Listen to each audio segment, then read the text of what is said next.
Hello everyone over on Patreon and YouTube. Now, welcome to the first ever episode in this new series I'm doing on YouTube.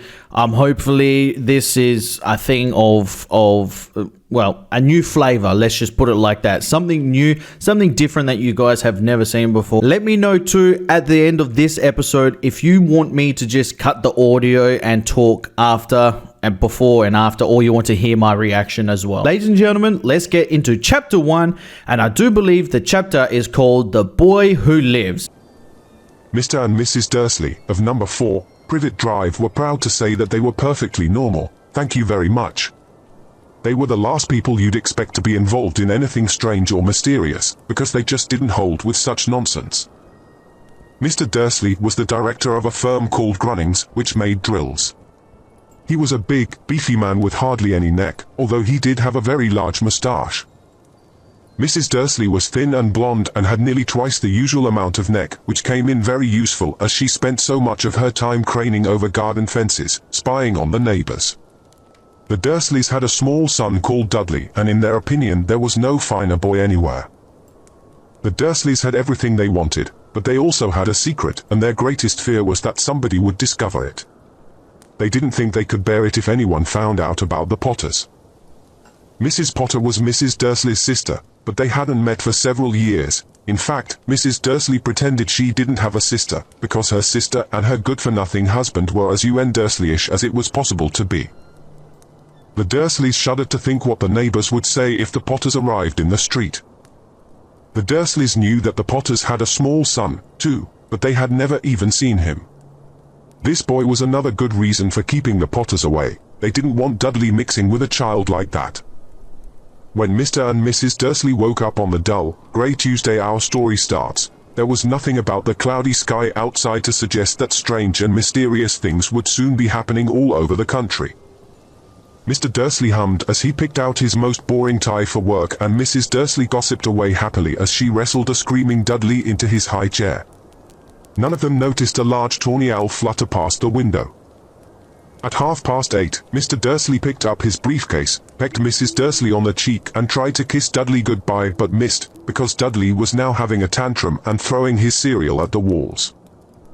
"Little tyke," chortled Mr. Dursley as he left the house. He got into his car and backed out of number 4's drive. It was on the corner of the street that he noticed the first sign of something peculiar, a cat reading a map. For a second, Mr. Dursley didn't realize what he had seen, then he jerked his head around to look again. There was a tabby cat standing on the corner of Privet Drive, but there wasn't a map in sight. What could he have been thinking of? It must have been a trick of the light. Mr. Dursley blinked and stared at the cat. It stared back. As Mr. Dursley drove around the corner and up the road, he watched the cat in his mirror. It was now reading the sign that said Privet Drive. No, looking at the sign, cats couldn't read maps or signs. Mr. Dursley gave himself a little shake and put the cat out of his mind. As he drove towards town he thought of nothing except a large order of drills he was hoping to get that day. But on the edge of town, drills were driven out of his mind by something else. As he sat in the usual morning traffic jam, he couldn't help noticing that there seemed to be a lot of strangely dressed people about. People in cloaks. Mr. Dursley couldn't bear people who dressed in funny clothes, the get-ups you saw on young people. He supposed this was some stupid new fashion. He drummed his fingers on the steering wheel and his eyes fell on a huddle of these weirdos standing quite close by. They were whispering excitedly together. Mr. Dursley was enraged to see that a couple of them weren't young at all. Why, that man had to be older than he was, and wearing an emerald green cloak. The nerve of him! But then it struck Mr. Dursley that this was probably some silly stunt. These people were obviously collecting for something. Yes, that would be it. The traffic moved on, and a few minutes later, Mr. Dursley arrived in the Grunnings car park, his mind back on drills. Mr. Dursley always sat with his back to the window in his office on the 9th floor. If he hadn't, he might have found it harder to concentrate on drills that morning. He didn't see the owl swooping past in broad daylight, though people down in the street did. They pointed and gazed open-mouthed as owl after owl sped overhead. Most of them had never seen an owl even at night time. Mr. Dursley, however, had a perfectly normal, owl-free morning. He yelled at 5 different people. He made several important telephone calls and shouted a bit more. He was in a very good mood until lunchtime, when he thought he'd stretch his legs and walk across the road to buy himself a bun from the baker's opposite. He'd forgotten all about the people in cloaks until he passed a group of them next to the baker's. He eyed them angrily as he passed. He didn't know why, but they made him uneasy. This lot were whispering excitedly, too, and he couldn't see a single collecting tin. It was on his way back past them, clutching a large donut in a bag, that he caught a few words of what they were saying. The Potters, that's right, that's what I heard. Yes, their son, Harry. Mr. Dursley stopped dead. Fear flooded him. He looked back at the whisperers as if he wanted to say something to them, but thought better of it. He dashed back across the road, hurried up to his office, snapped at his secretary not to disturb him, seized his telephone and had almost finished dialing his home number when he changed his mind. He put the receiver back down and stroked his mustache, thinking. No, he was being stupid. Potter wasn't such an unusual name. He was sure there were lots of people called Potter who had a son called Harry. Come to think of it, he wasn't even sure his nephew was called Harry. He'd never even seen the boy. It might have been Harvey. Or Harold. There was no point in worrying Mrs. Dursley, she always got so upset at any mention of her sister. He didn't blame her, if he'd had a sister like that. But all the same, those people in cloaks. He found it a lot harder to concentrate on drills that afternoon, and when he left the building at 5 o'clock, he was still so worried that he walked straight into someone just outside the door.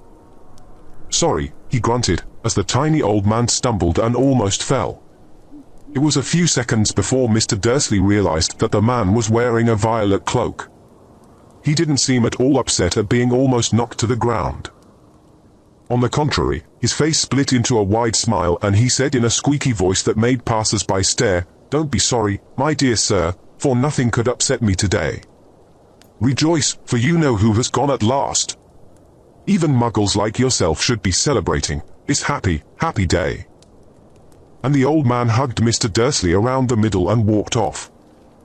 Mr. Dursley stood rooted to the spot. He had been hugged by a complete stranger. He also thought he had been called a muggle, whatever that was. He was rattled. He hurried to his car and set off home, hoping he was imagining things which he had never hoped before, because he didn't approve of imagination. As he pulled into the driveway of number 4, the first thing he saw, and it didn't improve his mood, was the tabby cat he'd spotted that morning. It was now sitting on his garden wall. He was sure it was the same one, it had the same markings around its eyes. "Shoo," said Mr. Dursley loudly. The cat didn't move. It just gave him a stern look. Was this normal cat behavior, Mr. Dursley wondered. Trying to pull himself together, he let himself into the house. He was still determined not to mention anything to his wife. Mrs. Dursley had had a nice, normal day. She told him over dinner all about Mrs. Next Door's problems with her daughter and how Dudley had learnt a new word. Mr. Dursley tried to act normally. When Dudley had been put to bed, he went into the living room in time to catch the last report on the evening news. And finally, birdwatchers everywhere have reported that the nation's owls have been behaving very unusually today. Although owls normally hunt at night and are hardly ever seen in daylight, there have been hundreds of sightings of these birds flying in every direction since sunrise. Experts are unable to explain why the owls have suddenly changed their sleeping pattern. The newsreader allowed himself a grin. Most mysterious. And now, over to Jim McGuffin with the weather. Going to be any more showers of owls tonight, Jim? Well, Ted, said the weatherman, I don't know about that, but it's not only the owls that have been acting oddly today. Viewers as far apart as Kent, Yorkshire and Dundee have been phoning in to tell me that instead of the rain I promised yesterday, they've had a downpour of shooting stars. Perhaps people have been celebrating bonfire night early. It's not until next week, folks. But I can promise a wet night tonight. Mr. Dursley sat frozen in his armchair. Shooting stars all over Britain? Owls flying by daylight? Mysterious people in cloaks all over the place? And a whisper about the Potters. Mrs. Dursley came into the living room carrying 2 cups of tea. It was no good. He'd have to say something to her.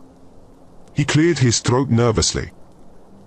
Petunia, dear, you haven't heard from your sister lately, have you? As he had expected, Mrs. Dursley looked shocked and angry. After all, they normally pretended she didn't have a sister. No, she said sharply. Why?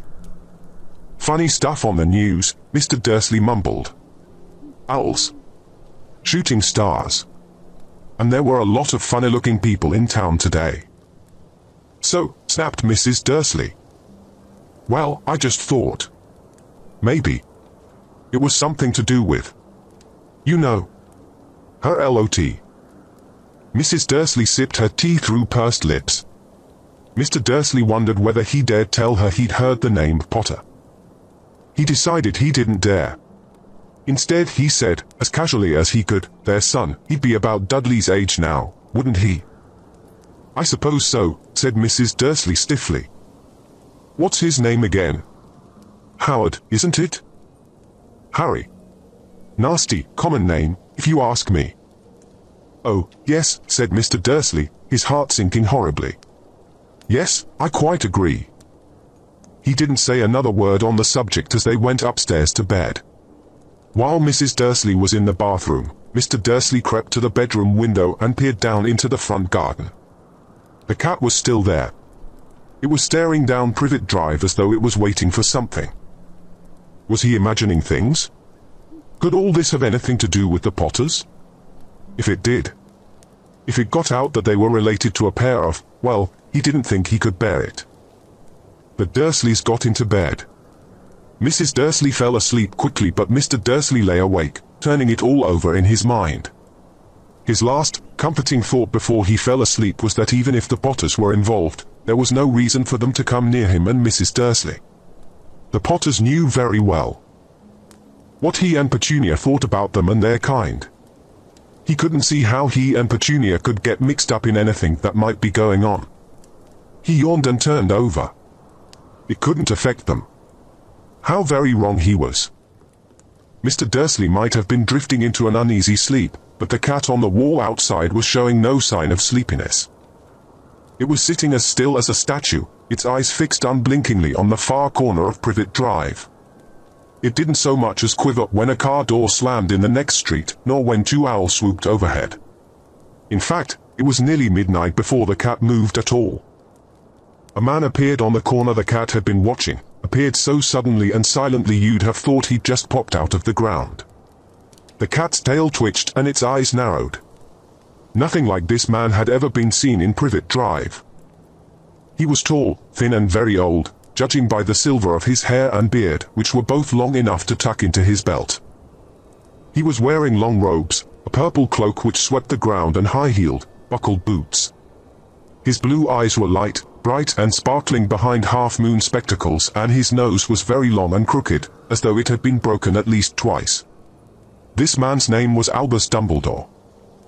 Albus Dumbledore didn't seem to realize that he had just arrived in a street where everything from his name to his boots was unwelcome. He was busy rummaging in his cloak, looking for something. But he did seem to realize he was being watched, because he looked up suddenly at the cat, which was still staring at him from the other end of the street. For some reason, the sight of the cat seemed to amuse him. He chuckled and muttered, "I should have known." He had found what he was looking for in his inside pocket. It seemed to be a silver cigarette lighter. He flicked it open, held it up in the air and clicked it. The nearest street lamp went out with a little pop. He clicked it again. The next lamp flickered into darkness. 12 times he clicked the put-outer, until the only lights left in the whole street were 2 tiny pinpricks in the distance, which were the eyes of the cat watching him. If anyone looked out of their window now, even beady-eyed Mrs. Dursley, they wouldn't be able to see anything that was happening down on the pavement. Dumbledore slipped the put-outer back inside his cloak and set off down the street towards number 4, where he sat down on the wall next to the cat. He didn't look at it, but after a moment he spoke to it. "Fancy seeing you here, Professor McGonagall." He turned to smile at the tabby, but it had gone. Instead, he was smiling at a rather severe-looking woman who was wearing square glasses exactly the shape of the markings the cat had had around its eyes. She, too, was wearing a cloak, an emerald one. Her black hair was drawn into a tight bun. She looked distinctly ruffled. "How did you know it was me?" she asked. "My dear Professor, I've never seen a cat sit so stiffly."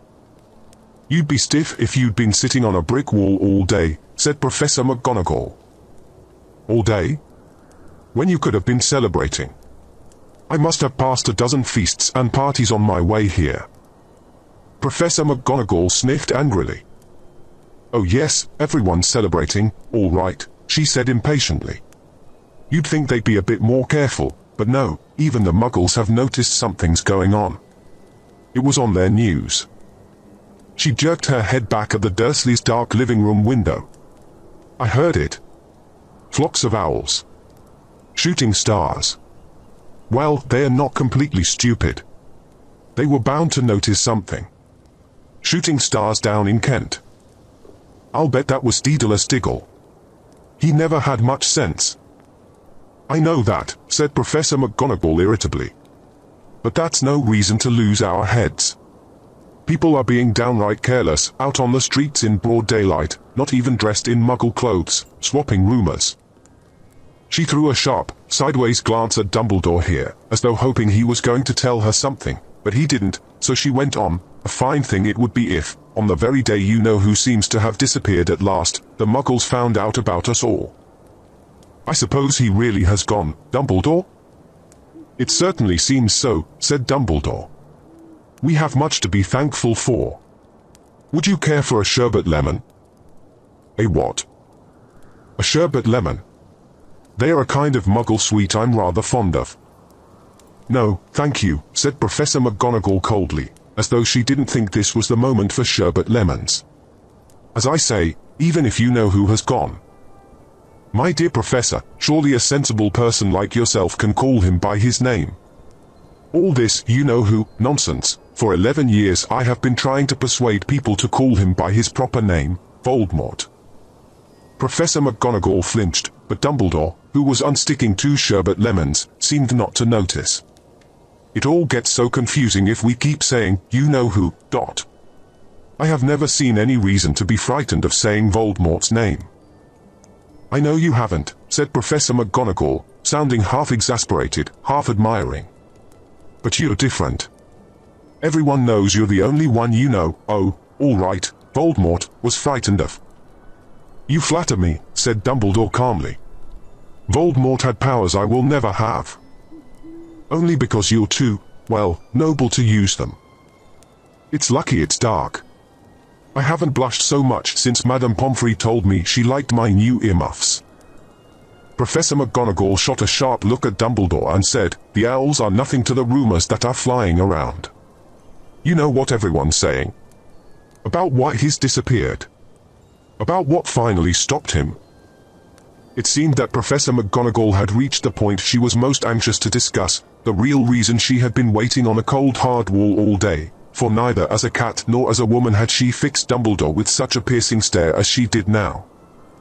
It was plain that whatever everyone was saying, she was not going to believe it until Dumbledore told her it was true. Dumbledore, however, was choosing another sherbet lemon and did not answer. "What they are saying," she pressed on, "is that last night Voldemort turned up in Godric's Hollow. He went to find the Potters. The rumor is that Lily and James Potter but they're dead." Dumbledore bowed his head. Professor McGonagall gasped.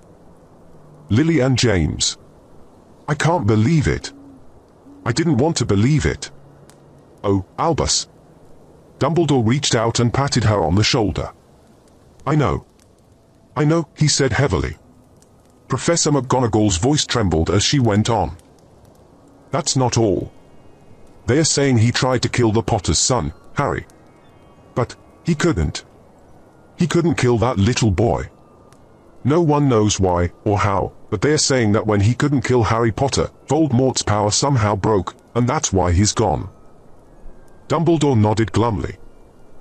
It's true," faltered Professor McGonagall. "After all he's done. All the people he's killed. He couldn't kill a little boy? It's just astounding. Of all the things to stop him. But how in the name of heaven did Harry survive? We can only guess, said Dumbledore. We may never know. Professor McGonagall pulled out a lace handkerchief and dabbed at her eyes beneath her spectacles. Dumbledore gave a great sniff as he took a golden watch from his pocket and examined it. It was a very odd watch.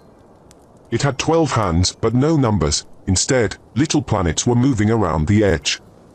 It must have made sense to Dumbledore, though, because he put it back in his pocket and said, Hagrid's late. I suppose it was he who told you I'd be here, by the way. Yes, said Professor McGonagall.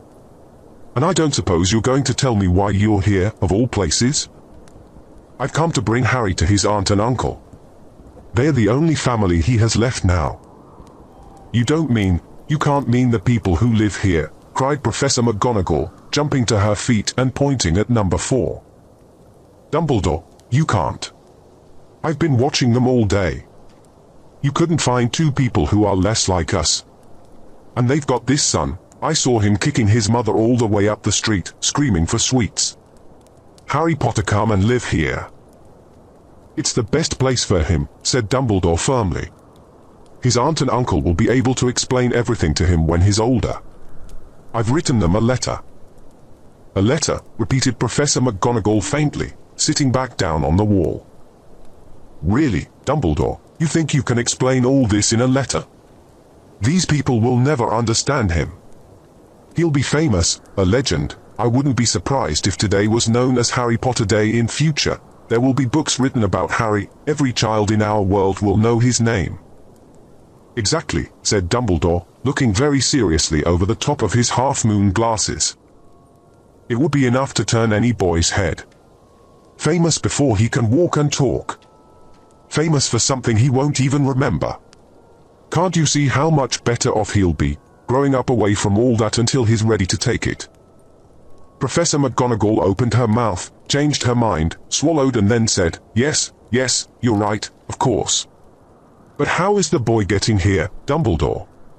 She eyed his cloak suddenly as though she thought he might be hiding Harry underneath it. Hagrid's bringing him. You think it wise to trust Hagrid with something as important as this? I would trust Hagrid with my life, said Dumbledore. I'm not saying his heart isn't in the right place, said Professor McGonagall grudgingly, but you can't pretend he's not careless. He does tend to. What was that? A low rumbling sound had broken the silence around them. It grew steadily louder as they looked up and down the street for some sign of a headlight. It swelled to a roar as they both looked up at the sky, and a huge motorbike fell out of the air and landed on the road in front of them. If the motorbike was huge, it was nothing to the man sitting astride it. He was almost twice as tall as a normal man and at least 5 times as wide. He looked simply too big to be allowed, and so wild. Long tangles of bushy black hair and beard hid most of his face. He had hands the size of dustbin lids and his feet in their leather boots were like baby dolphins. In his vast, muscular arms he was holding a bundle of blankets. Hagrid, said Dumbledore, sounding relieved. At last. And where did you get that motorbike? Borrowed it, Professor Dumbledore, sir, said the giant, climbing carefully off the motorbike as he spoke. Young Sirius Black lent it me. I've got him, sir. No, sir, house was almost destroyed, but I got him out all right before the muggles started swarming around. He fell asleep as we was flying over Bristol. Dumbledore and Professor McGonagall bent forward over the bundle of blankets. Inside, just visible, was a baby boy, fast asleep. Under a tuft of jet black hair over his forehead they could see a curiously shaped cut, like a bolt of lightning. Is that where? Whispered Professor McGonagall. Yes, said Dumbledore. He'll have that scar forever. Couldn't you do something about it, Dumbledore? Even if I could, I wouldn't. Scars can come in useful. I have one myself above my left knee which is a perfect map of the London Underground. Well, give him here, Hagrid, we'd better get this over with. Dumbledore took Harry in his arms and turned towards the Dursleys' house. Could I say goodbye to him, sir? Asked Hagrid. He bent his great, shaggy head over Harry and gave him what must have been a very scratchy, whiskery kiss. Then, suddenly, Hagrid let out a howl like a wounded dog. "Shish," hissed Professor McGonagall. "You'll wake the muggles." Sorry," sobbed Hagrid, taking out a large spotted handkerchief and burying his face in it. "But I can't stand it, Lily and James dead, and poor little Harry off to live with muggles." Yes, it's all very sad, but get a grip on yourself, Hagrid, or we'll be found," Professor McGonagall whispered, patting Hagrid gingerly on the arm as Dumbledore stepped over the low garden wall and walked to the front door. He laid Harry gently on the doorstep, took a letter out of his cloak, tucked it inside Harry's blankets and then came back to the other two. For a full minute the three of them stood and looked at the little bundle. Hagrid's shoulders shook, Professor McGonagall blinked furiously and the twinkling light that usually shone from Dumbledore's eyes seemed to have gone out. "Well," said Dumbledore finally, "that's that. We've no business staying here. We may as well go and join the celebrations." "Yeah," said Hagrid in a very muffled voice. "I'd best get this bike away. Good night, Professor McGonagall, Professor Dumbledore, sir." Wiping his streaming eyes on his jacket sleeve, Hagrid swung himself onto the motorbike and kicked the engine into life. With a roar it rose into the air and off into the night. "I shall see you soon, I expect, Professor McGonagall," said Dumbledore, nodding to her. Professor McGonagall blew her nose in reply. Dumbledore turned and walked back down the street. On the corner he stopped and took out the silver put-outer. He clicked it once and 12 balls of light sped back to their street lamp so that Privet Drive glowed suddenly orange and he could make out a tabby cat slinking around the corner at the other end of the street. He could just see the bundle of blankets on the step of number 4. "Good luck, Harry," he murmured. He turned on his heel and with a swish of his cloak he was gone. A breeze ruffled the neat hedges of Privet Drive which lay silent and tidy under the inky sky, the very last place you would expect astonishing things to happen. Harry Potter rolled over inside his blankets without waking up. One small hand closed on the letter beside him and he slept on, not knowing he was special, not knowing he was famous, not knowing he would be woken in a few hours' time by Mrs. Dursley's scream as she opened the front door to put out the milk bottles. Nor that he would spend the next few weeks being prodded and pinched by his cousin Dudley. He couldn't know that at this very moment, people meeting in secret all over the country were holding up their glasses and saying in hushed voices, "To Harry Potter, the boy who lived." That's chapter 1 done. That is chapter 1. I didn't realize. Did I hear correctly when I heard him say because he said Vernon said, "Yeah, my sister is like that too." Yeah, like dresses weirdly like that too. But his sister in the movie didn't dress like that. Maybe he was just saying that his sister is between his parents. His sister is the most favored one. Yeah. I dare say that's what that was about. But that's really cool how they really were able to describe Professor McGonagall and Dumbledore sitting down, having that conversation, waiting for Hagrid. That's really, really cool. And that was Sirius Black's bike? Sirius Black, that was his bike. I had no idea that was his bike. So this is very interesting. Chapter 2 is going to be magnificent. There's a lot in chapter 1, or just chapter 1. There's a lot that wasn't even in the movie. I would really love for them to show McGonagall stalking them, having a look at them for the whole day. I would have loved to see that in the movie. I really, really would have. I would have loved to see Vernon going to work and in his skyscraper, whatever it is, and literally seeing all the owls flying across and things like that. That would have been awesome to see that. And him, you know what I mean, just driving to work and seeing people in clothes and stuff like that. That would have been really, really cool to see something like that. And the book, the audiobook, the book, it gives you a real extra hatred towards the Dursleys because they just sound like complete assholes. They really, really do. And the mum, I've forgotten her name already. The mum, Dursley, Mrs. Dursley, she is an absolute wanker. Absolute jealous wanker. Always has been. Always has been. But they said, I'm intrigued by that. They said she had blonde hair, Well, in the movie, I don't think she had blonde hair, did she? Correct me if I'm wrong, but in the movie, she did not have blonde hair. Let me know about that one, guys. Anyway, everyone on YouTube, thank you very much for watching this. Everyone over on Patreon, thank you very much for watching this. Like I said, if this is on YouTube, you're going to be seeing it on YouTube at a later date compared to Patreon. Everyone over on Patreon, thank you very much for watching this with me too. Listening to it. I hope you guys had a relaxing time. Let me know if you want me to react to this in basically like an ASMR sort of, where I talk at the beginning, I don't talk in between, and then talk at the end. Let me know, guys. Let me know. Anyway, thank you very much. I love you all, and I will see you tomorrow. Peace out, guys.